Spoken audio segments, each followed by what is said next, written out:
في هذه الليلة المباركة في هذا المسجد العامر. معكم الشيخ أسامة محي الأزهري المصري من جمهورية مصر العربية، الحاصل على ليسانس القراءات وعلوم القرآن بكلية القرآن الكريم جامعة الأزهر بمصر، والحاصل أيضا على تمهيدي الماجستير من قسم القراءات بكلية القرآن الكريم بجامعة الأزهر أيضا، والمجاز والمجيز بالقراءات العشر الصغرى والكبرى بالإسناد المتصل للنبي صلى الله عليه وسلم. ويشرفني أن أكون ضيفا على حضراتكم في هذه اللحظات وفي هذه الليلة المباركة، فأهلا وسهلا ومرحبا بكم. بسم الله والحمد لله والصلاة والسلام على رسول الله.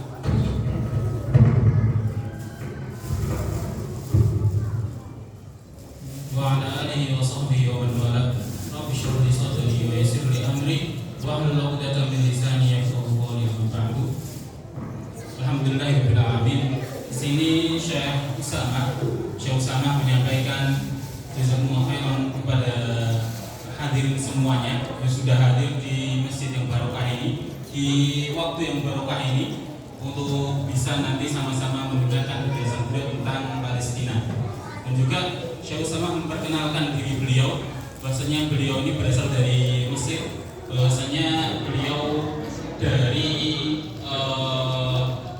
riwayat belajar beliau dari Al-Azhar Mesir, dari di Ulum Quran di S1-nya dan S2-nya atau magisternya juga di Ulum Quran, dan beliau sudah khatam 30 juz dan juga dari 10 atau 10 riwayat dalam Al-Quran, bacaan-bacaan dalam Al-Quran sudah beliau khatamkan semuanya, dan juga beliau menjadi mujiz ataupun orang yang bisa mengijazai dengan ijazah Al-Quran 30 juz, insyaallah beliau bisa. الحديث عن القرآن العظيم حديث عن الروح الذي أنزله الله عز وجل ليكون حياة لقلوب العباد، حديث عن النور الذي أنزله الله عز وجل ليكون لنا نورا في الظلمات يهدينا إلى سواء السبيل. يقول ربنا سبحانه: أو من كان ميتا فأحييناه، أنزلنا هذا القرآن لحياته فأحييناه وجعلنا له نورا يمشي به في الناس كمن مثله في الظلمات ليس بخارج منها. هل يستوي هذا الذي أنزل عليه القرآن أو أنزل من أجله القرآن فقرأه وتدبر معانيه وعمل بما فيه وصار هذا القرآن منهج حياة له؟ هل يستوي هذا الذي أوتي النور وأوتي الروح وأوتي الحياة مع هذا الذي حرم من النور ومن الروح ومن الحياة؟ قطعا لا يستوي من أوتي القرآن ومن قرأ القرآن مع من حرم من هذه النعمة العظيمة. كذلك زين للكافرين ما كانوا يعملون. Beliau menyampaikan tentang Al-Quran, bahwasanya bicara tentang Al-Quran ini bicara tentang roh, yang mana roh tersebut Allah turunkan kepada kita semuanya. Bicara tentang Al-Quran adalah bicara tentang cahaya, tentang nur, yang mana nur tersebut Allah turunkan kepada kita semuanya. Dan bahwasanya kita semuanya ini adalah nanti sampai hidup kita diterangi dengan nur Al-Quran, dengan roh Al-Quran. Bahwasanya Al-Quran ini adalah cahaya yang Allah turunkan.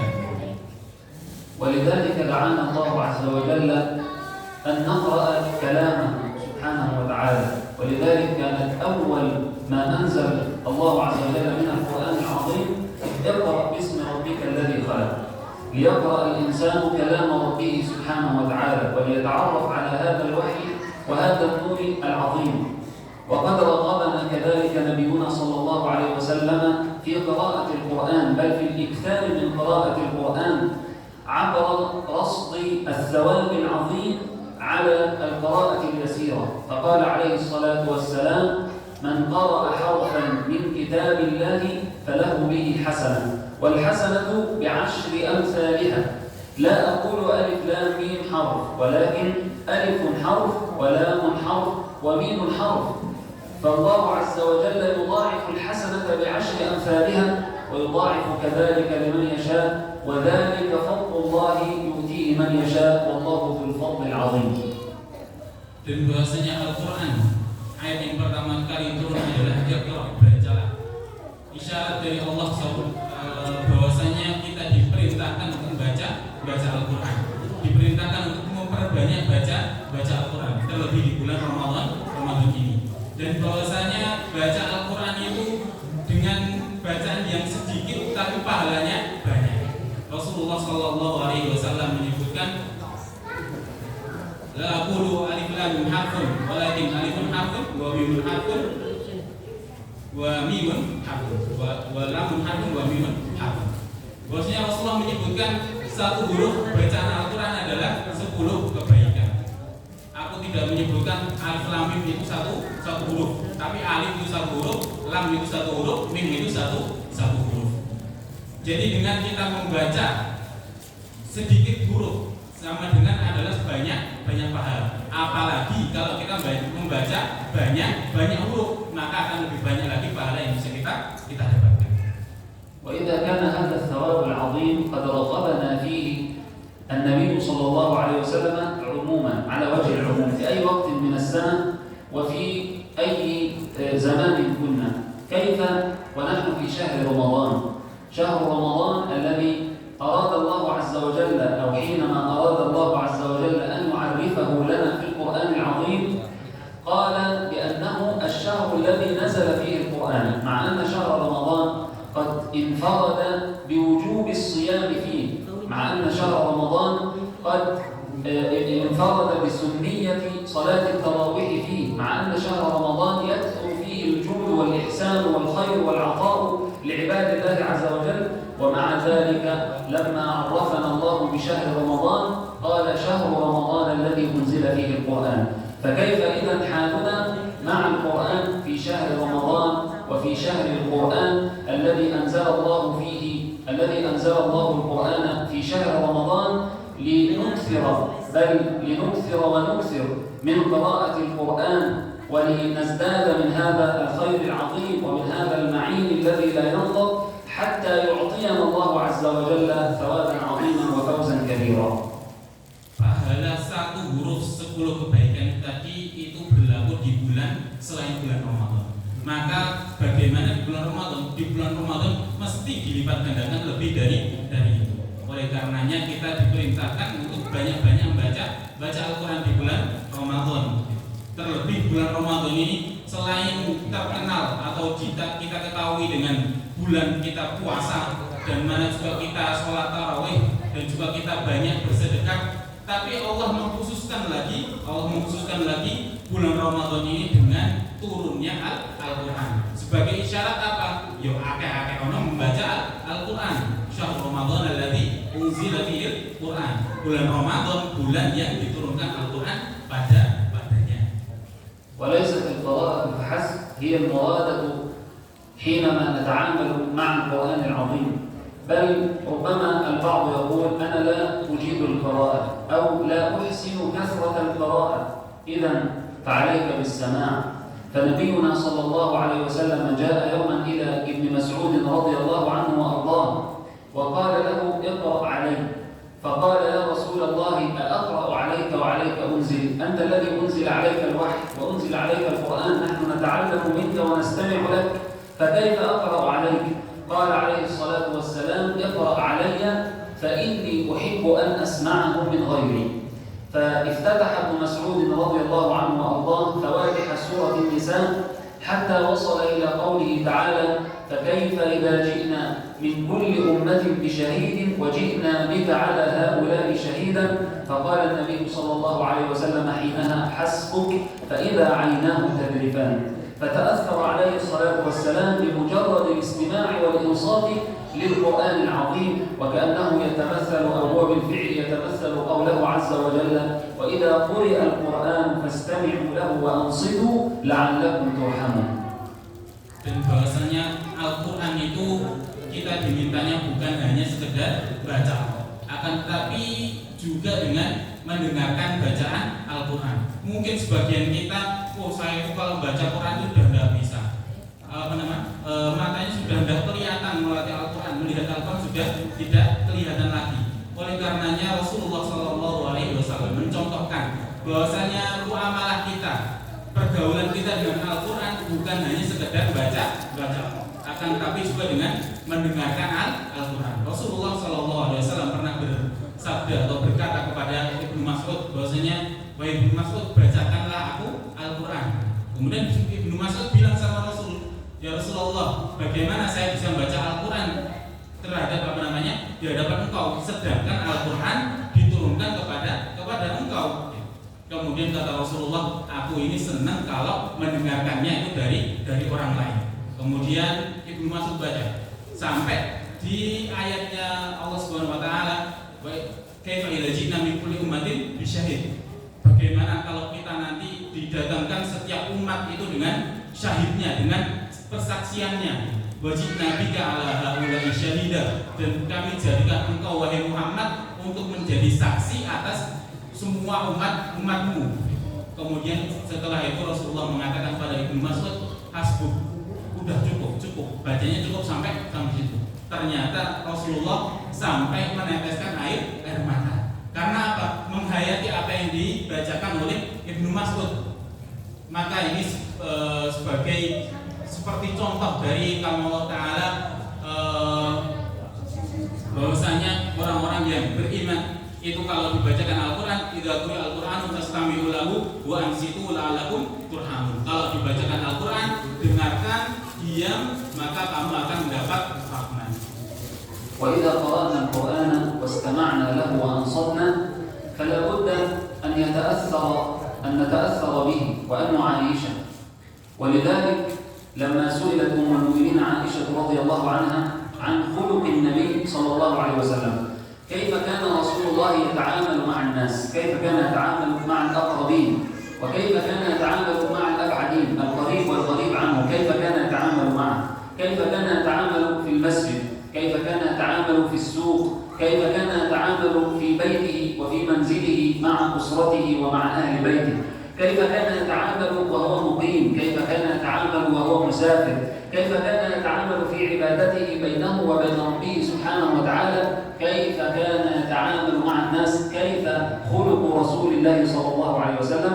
فلخصت كل ذلك وقالت رضي الله عنها كان خلقه القرآن، وكأنه عليه الصلاة والسلام صار مصحفا يتحرك بين الناس، صار القرآن له منهج حياة يسير به بين الناس جميعا في عبادته وفي معاملته وفي أخلاقه وفي كل مناحي الحياة. طبق رسول الله صلى الله عليه وسلم القرآن، فصار القرآن كأنه طبع له وسجية له يتصرف به، يأتمر بأمره وينتهي بنهيه، فكان خلقه القرآن صلى الله عليه وسلم. Maka kita kalau baca Al-Quran atau kita mendengarkan Al-Quran, maka kita latihan untuk berta'assur, kita latihan untuk merasa-rasakan dalam hati-hati kita, menghayati isi Al-Quran. Karena Rasulullah SAW dikatakan oleh Sayyidah Aisyah radhiyallahu anha bahwasanya Rasulullah SAW kana khuluquhu Al-Quran. Akhlaknya Rasulullah adalah akhlaknya Al-Quran. Akhlak beliau ketika di masjid, akhlak beliau ketika di pasar, akhlak beliau ketika menjadi pemimpin, akhlak beliau ketika di rumah sebagai suami, itu semuanya adalah akhlak Al-Quran. Maka sebagai umat beliau, maka kita harus mengikuti beliau dalam berakhlak dengan akhlak Al-Quran. Caranya dengan apa? Ya harus belajar Al-Quran, menghayati apa yang ada dalam Al-Quran. فإذا ما قرأ العبد القرآن واستمع وأنصت له وعايشه ولازمه طوال حياته في ليله ونهاره وتأثر به حتى صار القرآن كالصاحب وكالرفيق وكالأنيس للعبد، فإنه يحصل بإذن الله عز وجل على شفاعة القرآن في الآخرة. ولذلك يقول النبي صلى الله عليه وسلم اقرأوا القرآن فإنه يأتي يوم القيامة شفيعا لأصحابه، ليس شفيعا لمجرد القراءة، وليس شفيعا لمجرد المستمعين، وليس شفيعا لمجرد التأثر أو المعايشة أو المصاحبة فقط، وإنما شفيعا لمن طبق هذه المراحل كلها، لمن طبق القراءة والاستماع والتدبر فصار القرآن في حياته كلا لا يتجزأ وجزءا من نفسه ومن روحه فيشفع له يوم القيامة عند ربه سبحانه وتعالى اقرأوا القرآن فإنه يأتي يوم القيامة شفيعا لأصحابه. Maka seseorang itu kalau dia ngaji, kalau dia itu berinteraksi dengan Al-Quran, dia akrab banget dengan Al-Quran, dia menjadi amisnya Al-Quran, menjadi temannya Al-Quran, dia selalu dengan Al-Quran, membaca Al-Quran, menghayati isi Al-Quran, mendengarkan Al-Quran, mengamalkan apa yang ada dalam Al-Quran, maka nanti Al-Quran akan menjadi syafaat bagi dirinya. Rasulullah SAW menyampaikan Iqra'ul Quran fa innahu ya'ti yaumal qiyamati syafi'an li ashabihi. Baca Al-Quran karena Al-Quran nanti akan menjadi syafaat, akan datang pada hari kiamat menjadi syafaat bagi orang-orang, bagi ashabi, bagi sahibul Quran, bagi orang-orang yang dia itu tidak sekedar baca Al-Quran, akan tapi juga membaca Al-Quran, menghayati isi Al-Quran, kemudian mendengarkan Al-Quran, terus kemudian mengamalkan apa yang ada dalam Al-Quran. Maka untuk mendapat syafaat Al-Quran, kita tidak hanya membaca Quran sok, akan tapi mengumpulkan antara baca, tadabbur, tafakkur, kemudian juga mendengarkan isi Al-Quran dan mengamalkan apa yang ada dalam Al-Quran. وإن هذا القرآن العظيم يدعونا لكل خير، فيدعونا لعبادة الله عز وجل، يدعونا لمعاملة الناس معاملة حسنة، يدعونا للتخلق بالأخلاق الحسنة، يدعونا ويرسخ فينا كذلك معنى عظيما وهو معنى الأخوة الإيمانية. فقال الله عز وجل إنما المؤمنون إخوة، مهما اختلفت بلادهم ومهما اختلفت لغاتهم ولهجاتهم ومهما اختلفت ألوانهم ومهما اختلفت أماكنهم وأزمانهم فإنهم إخوة. إنما المؤمنون إخوة، يجمعهم رب واحد ودين واحد ونبي واحد وكتاب واحد. إنما المؤمنون إخوة فأصلحوا بين أخويكم واتقوا الله لعلكم ترحمون. وإن هذه الأخوة الإيمانية لا تلزمنا أن نتعرف على أحوال إخواننا في فلسطين، فهم المؤمنون المجاهدون الصابرون المحتسبون الذين عذبوا وأخرجوا ونكلوا بأشد أنواع التنكيل ودمروا تدميرا شاملا وإبادة جماعية غير مسبوقة في التاريخ لم يعهد مثلها عن بلد قط. وهم الذين عذبوا في بلادهم، وهم الذين ربما حرموا من أداء عبادتهم لله عز وجل، وهم الذين حرموا من أكثر أنواع الاحتياجات الإنسانية من الطعام ومن الشراب ومن الكساء ومن الإغاثات الطبية ومن كل هذه الأمور. لذلك وجب علينا أن ننصرهم وأن نعاونهم وأن نؤازرهم وأن نتعرف على حالهم حتى نحقق ما قاله الله عز وجل إنما المؤمنون إخوة. Dan bahwasanya Al-Quran itu tidak hanya mengajari kita tentang baca tok atau mentadabbur tok, akan tapi juga mengajari kita bahwasanya semua umat Islam ini adalah ikhwatun, bersaudara. Innamal mu'minuna ikhwatun. Semua orang-orang yang beriman ini bersaudara semuanya. Oleh karenanya meskipun kita berbeda suku, berbeda berbeda tempat, berbeda waktu, berbeda dari warna kulit dan lain sebagainya, tapi kalau kita dipersatukan dengan tali keimanan, maka semuanya adalah bersaudara. Termasuk dengan saudara-saudara kita di Palestina. Meskipun mereka berbeda dengan kita, mungkin warna kulitnya beda. Kita warnanya sawo matang, mereka putih-putih. Terus kemudian kita orangnya di Indonesia, mereka berada di Palestina. Waktunya sana mungkin sekarang baru jam 4. Kalau sekarang kita di sini sudah jam 8. Mereka mungkin berbeda waktu, berbeda tempat semuanya, akan tetapi karena disatukan dengan tali keimanan, maka kita semuanya adalah bersaudara. Oleh karenanya, karena kita bersaudara, maka kita wajib menolong, membantu saudara-saudara muslim kita di Palestina, karena mereka sedang mendapat banyak ujian yang sebelum ini belum ada ujian yang seberat dari apa yang didapatkan oleh bangsa Palestina. Oleh karenanya kita di sini berusaha untuk membantu mereka dengan apa yang bisa kita berikan untuk saudara-saudara muslim kita di Palestina. وقد يسأل سائل ويقول: كيف أنصر أخي في فلسطين؟ كيف أنصر المؤمنين المستضعفين المجاهدين في هذه الأرض المحتلة المنهوبة؟ والجواب باختصار: نقول أولا أن الله لا يكلف نفسا إلا وسعها، إلا ما كان في طاقتها.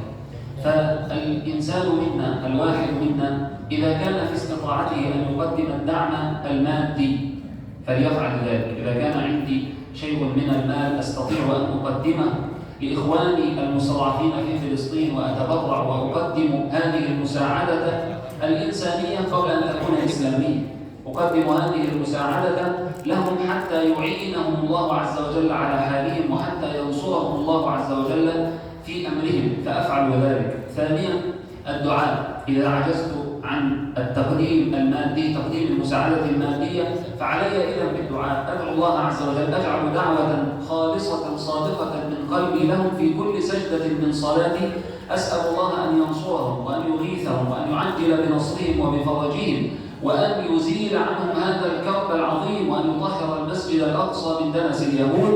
وأظل أكرر هذه الدعوات كما قلت في كل سجدة من صلاتي. ثالثا، كما هو معلوم أن هناك حرب بالسلاح وهناك كذلك حرب باللسان، حرب الإعلام، فيقال عنهم أنهم إرهابيون ويقال عنهم أنهم هم المعتدون وهم المغتصبون وهم الذين يبدأون الحرب والقتال، وهذا كله خطأ ومعلوم ذلك كله، وهذا كله من الخطأ بمكان. فيجب علينا حين ذاك أن نتعرف على أحوالهم وأن ندافع عنهم بالحجة والبيان وأن ندافع عنهم باللسان وأن نرد هذه التهم الباطلة وهذه المقولات الزائفة عنهم، وأن نقول أنهم هم المجاهدون، هم الذين يدافعون عن أرضهم، هم الذين يردون كيد المعتدي عليهم، فليس هم من بدأوا بالاعتداء. أرضهم محتلة وثرواتهم منهوبة ومقدساتهم مغتصبة، فهم يدافعون عن كل ذلك، يدافعون عن دين ودولة ومسجد أقصى سليم، نسأل الله أن يرده إلى المسلمين عاجلا غير آجل. Terus kemudian kalau ada yang bertanya pada beliau, terus gimana kita caranya membantu saudara muslim kita di Palestina? Maka kata beliau, Allah Subhanahu wa taala telah berfirman, la yukallifullahu nafsan illa wus'aha. Allah tidak membebani seseorang kecuali apa yang bisa dia pikul. Maka ketika kita mampu untuk memberikan bantuan secara materi, maka kita harus memberikan materi kita untuk saudara muslim kita di Palestina. Itu bentuk kemampuan kita mampu materi kita lakukan. Terus kemudian kalau ternyata kita tidak mampu untuk materi, maka yang kita lakukan adalah berdoa. Mendoakan saudara muslim kita di Palestina. Banyak mendoakan saudara muslim kita di Palestina, terutama di sujud-sujud kita. Atau beliau sering dalam setiap sujud beliau mendoakan saudara muslim kita di Palestina, dan itu hukumnya boleh. Terus kemudian beliau menyampaikan lagi bahwasanya kalau doa kemudian harta sudah, doa sudah, yang ketiga apa? Yang ketiga adalah dengan kita menyebarkan hal-hal kebaikan tentang Palestina. Jangan sampai Palestina ini terframing menjadi pihak yang malah menjadi pelaku, pihak yang malah berbuat kerusakan. Oh, ini Palestina ini malah mulai perang dulu, terus kemudian ya udah dibalas Tidak, jangan sampai ada seperti itu. Kalau kita mendengar seperti itu, kita balas, kita keluarkan hujah-hujah kita, bukti-bukti kita bahwasanya Palestina ini adalah bangsa yang memang ingin merdeka. Maka mereka mempertahankan agama mereka, mempertahankan bangsa mereka, mempertahankan Masjidil Aqsa. Dan kemudian kita semua yang mendoakan semoga Masjidil Aqsa kembali ke pangkuan umat muslim. إذا فعلنا هذه الثلاثة أو بعضها فنكون قد طبقنا قول الله عز وجل إنما المؤمنون إخوة، وحققنا أثر هذا الترابط بيننا وبين إخواننا في فلسطين، وحققنا كذلك قول النبي صلى الله عليه وسلم المؤمن للمؤمن كالبنيان يشد بعضه بعضا وإذا اشتكى منه عضو تداعى له سائر الجسد بالسهر والحمى. لا أريد أن أطيل على حضراتكم، أكتفي بهذا القدر وأشكر لحضراتكم حسن الاستماع، ومن كان عنده سؤال فليتفضل به مشكورا. Kalau sudah kita lakukan 3 hal ini, atau paling nggak 1 atau 2 dari 3 hal ini, maka insya Allah kita sudah termasuk mengamalkan firman Allah Ta'ala, innamal mu'minuna ikhwatun. Sesungguhnya orang-orang beriman itu adalah bersaudara. Wujud kita bahwasanya kita mengakui saudara muslim kita di Palestina adalah saudara kita, yaitu dengan mengamalkan 3 hal tersebut. Kalau sudah kita amalkan, maka juga insya Allah kita masuk dalam sabda Rasulullah Sallallahu Alaihi Wasallam bahwasanya orang beriman itu adalah satu bunyanil wahid, satu bangunan.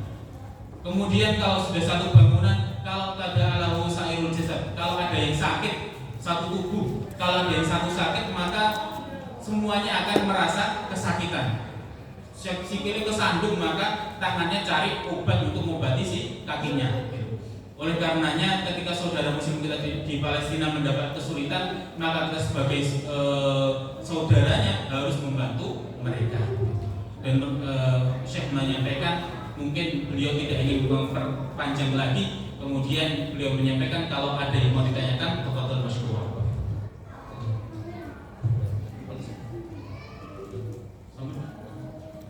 Mungkin ada pertanyaan, atau dari Yatim Mandiri ada tambahan? Saya mau tanya, maaf. Berapa jumlah muslim di Gaza? Jumlah muslim semua di Gaza berapa? Bahkan muslim di Gaza ada Syekh muslim di Gaza. Sama di tepi barat, maaf. Perkiraan berapa itu? يعني عدد ليس بكثير، يعني لا يتجاوز المليون مثلا. Tidak sampai 1 juta, tidak banyak karena memang selalu diserang terus-terusan begitu. Kata beliau tidak sampai 1 juta. Ada lagi pertanyaan? Mungkin dari Yatim Mandiri ada tambahan atau masykur?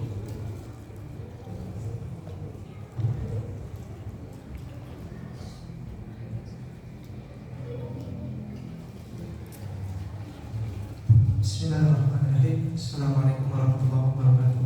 Waalaikumsalam. Yang kami hormati